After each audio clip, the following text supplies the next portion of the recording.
Bharat public senior secondary school Babain में स्वतंत्रता दिवस बड़े हर्ष उल्लास और धूमधाम से मनाया गया। इस अवसर पर स्कूल की प्रबंधक कमेटी की प्रधान व पूर्व सांसद और भारतीय जनता पार्टी के सदस्य श्रीमती कैलाशो सैनी, चेयरमैन श्री ओम नाथ सैनी, जाने माने पत्रकार और अन्य गणमान्य व्यक्ति उपस्थित थे। सबसे पहले श्रीमती कैलाशो सैनी ने राष्ट्रीय झंडा फहराया और कार्यक्रम को शुरू किया।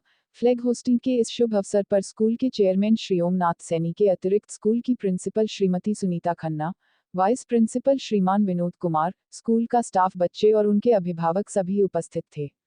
इसके बाद स्वतंत्रता दिवस के इस अमृत महोत्सव पर कई सांस्कृतिक कार्यक्रमों का आयोजन किया गया।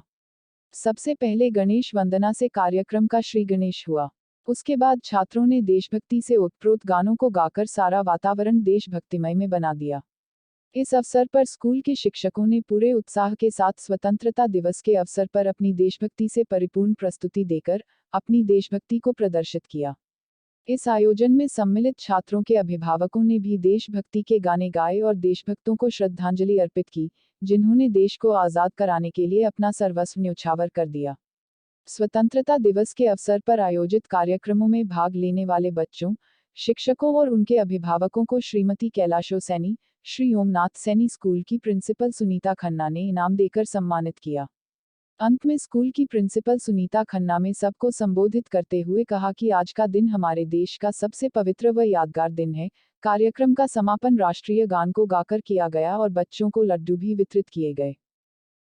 15 अगस्त पर बच्चों के लिए संदेश तो काफ़ी ज़्यादा है और मुख्य रूप से यही कहना चाहूँगी कि जिस प्रकार से हमारे शहीदों ने अपने राष्ट्र की आज़ादी के लिए अपने प्राणों की आहुति दी, अपनी जवानी के सुख त्याग दिए सभी, और आज के यूथ में उसी प्रकार की भावना जब पैदा होगी तभी हम आज़ादी को बचा सकते हैं।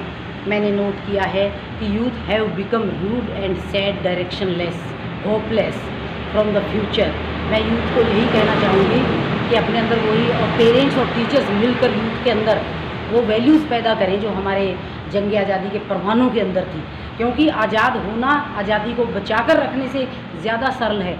आज हमारा देश तरह तरह की आंतरिक समस्याओं से घिरा हुआ है, जैसे कि पॉवर्टी है, गरीबी, बेरोजगारी, भ्रष्टाचार, और ये बरसों से देन है भ्रष्टाचार की हमारे देश को।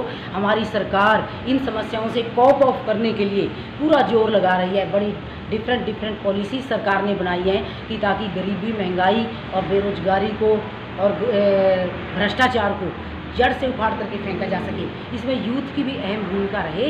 यूथ प्रण करे कि वो इन समस्याओं को उखाड़ने के लिए भी अगर अपने शरीर का भी त्याग करना पड़े, कुर्बानी देनी पड़े, इस तरह का जज्बा पैदा करना पड़ेगा यूथ को, तब जाकर के राष्ट्र की आज़ादी को बचाया जा सकता है। मेरा यही मेन संदेश है कि इंडियन को, हर भारतवासी को जहाँ भी कहीं मौका मिले देश के प्रति जज्बा दिखाने का पीछे ना हटे, चाहे अंजाम कुछ भी हो। हमारे शहीदों ने अंजाम देखा था, हम बड़े मज़े में आज आज़ादी की हवा में सांस ले रहे हैं। जब उन्होंने अंजाम की परवाह नहीं की तो हम क्यों करते हैं? आज तो फिर साइंस है, टेक्नोलॉजी है, देश के पास अपनी आर्मीज़ हैं, सेनाएं हैं, तीनों बड़ी मजबूत। अब तो हमारे शहीदों के पास तो एक गोला भी नहीं होता था फेंकने के लिए। भगत सिंह ने भी पार्लियामेंट में अंग्रेज़ों के कान खोलने के लिए जो बम फेंका था, पता नहीं कहाँ से बनाया, उन्होंने खुद क्रिएट करा, उसको महीनों की तपस्या के बाद फिर वहाँ जाकर के वो फेंका। ये भी नहीं होता था। आप देखो, उन्होंने ऐसे माहौल में आज़ादी ले ली और आज तो बरकरार ही रखना है। हम मानते हैं कि मुश्किल होता है आज़ादी को बचा करके रखना, पर फिर भी संसाधन है, रिसोर्सेज हैं, हम रख सकते हैं। हमें प्रतिज्ञा करनी पड़ेगी।